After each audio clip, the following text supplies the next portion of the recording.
Hello, everybody, and welcome to This Week in Sports. Hey, great news. Our analyst, Derek Dixon, has been found alive.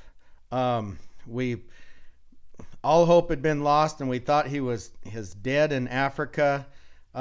Next thing we know, a week later, he walks out of the jungles of Sri Lanka. Bruised, battered, dehydrated, but alive.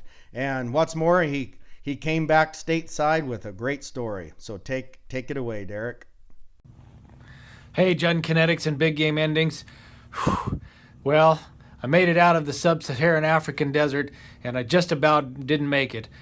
So rumors of my demise were falsely misreported, I'm happy to say. Well, I had made it out and found myself in jolly old England, where my trusty assistant Imogene captured some footage of the main event happening over there. Derived from Cotswold wrestling, shin kicking sees two competitors go toe-to-toe, or more accurately toe-to-shin, in a battle of wits, endurance and pain thresholds.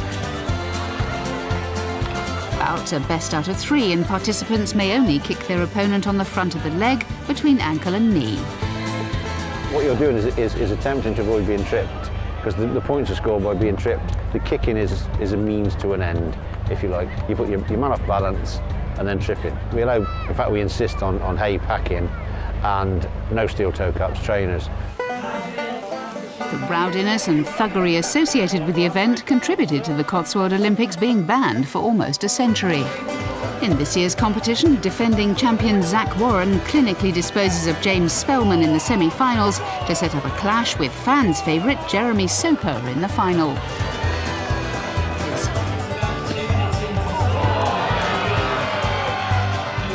Soper puts up a valiant effort, but Warren emerges victorious for the second year in a row. Wow, those blokes are sure jolly, right? Anyway, after our trip through England, I tried to get back to the States as quick as I could, but we were derailed by going down catching a boat to Sri Lanka, where I fell in with some local traditions of just the brutalest sort. Popular of the events at this festival is the pillow fighting, in which competitors aim to knock each other into the water. To make it even more difficult to keep their balance, competitors have to keep one hand behind their back.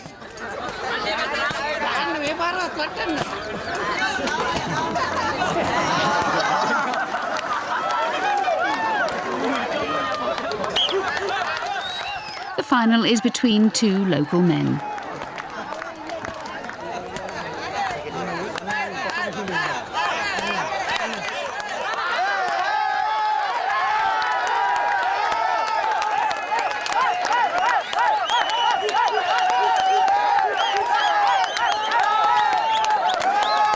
With both men refusing to budge, the contest finally ends in a draw. Well, that's the news from the other side of the pond. Just glad to be back on good old American soil. As you can see, I got the trusty Denver Broncos flag in the back. Things are back to normal, and I hope to be regularly reporting as long as my signer doesn't send me back across the pond again. So that leaves us with the mystery of whose body was in fact found there in the Sudan in Africa. We contacted local authorities to let them know it wasn't Derek, and they're saying that it's most likely a new friend or new girlfriend or something of this shady ass character right here.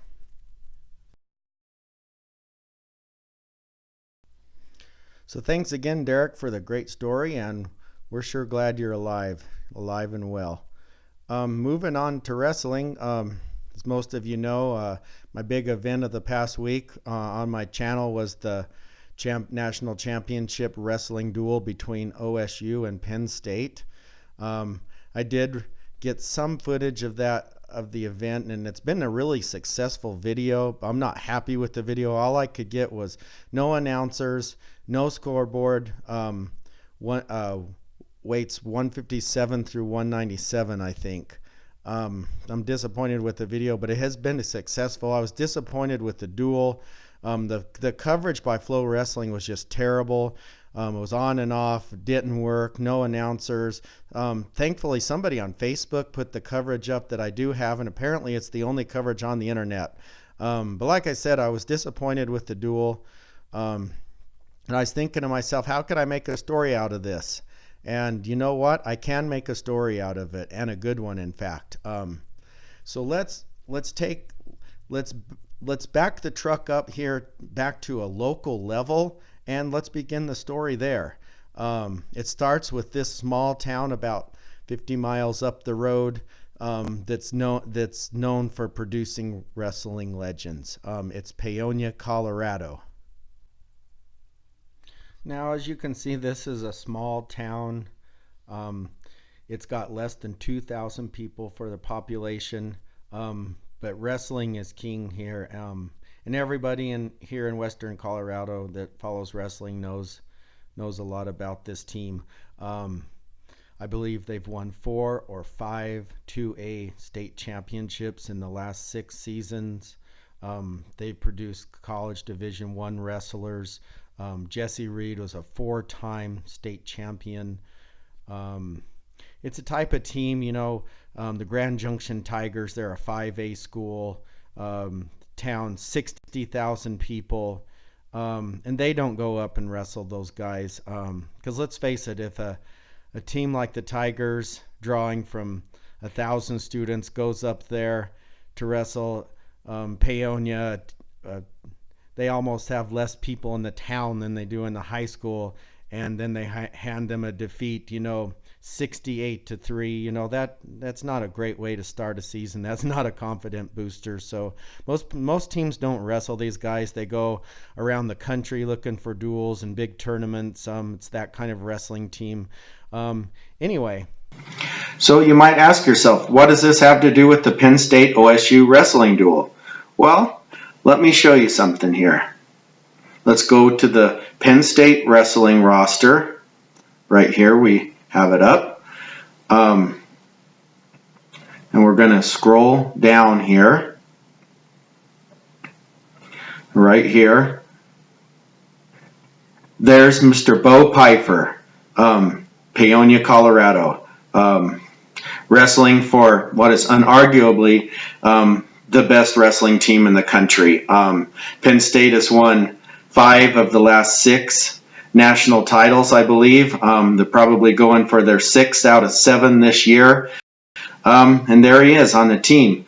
One of our very own wrestlers here from Western Colorado from the Paonia Eagles. Congratulations, Bo, and we're real proud to have you on this team. I did find a few clips of Bo Pipher wrestling. This team usually doesn't take many videos or watch much film. They just run over people. But I was able to find this rare footage of Bo wrestling in Paonia. Here I am on the road again. There I am up on the stage.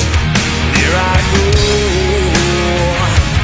then start again. There I go,